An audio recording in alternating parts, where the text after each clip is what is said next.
बंगाल में आगामी चुनाव के चलते प्रदेश में सियासी गलियारों में जो सुगबगाहट है वो शुरू हो चुकी है।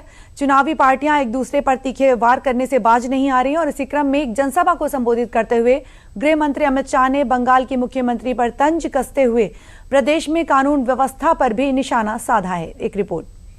मैंने कहा है इस बार कोई डरना मत, कोई गुंडे की औकात नहीं है जो बंगाल के वोटर्स को रोक।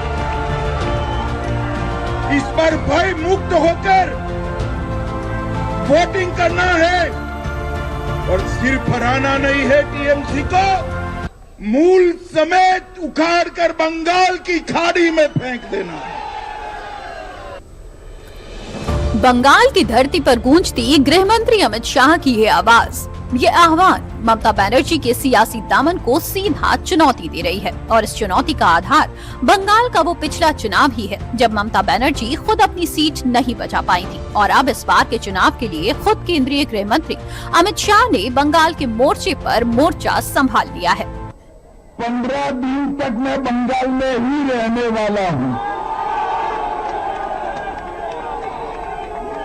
आप सभी के साथ बातचीत करने का बहुत मौका मिलने वाला है, मगर मैं आज यहां आया हूं हमारे चारों प्रत्याशियों के नामांकन के लिए और विशेषकर शुभेंदु अधिकारी के नामांकन के लिए मैं आया हूं।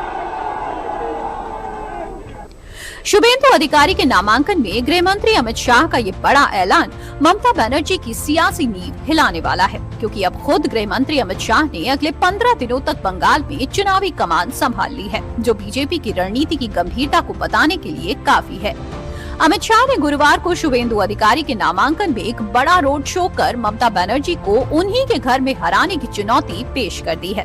गत चुनाव में ममता बंगाल में सरकार तो बना पाई थी, मगर ममता दीदी नंदीग्राम में शुभेंदु दा के सामने चुनाव हार गई थी। इस बार ममता जी पूरे बंगाल में भी हारेगी और भवानीपुर में भी हारेगी।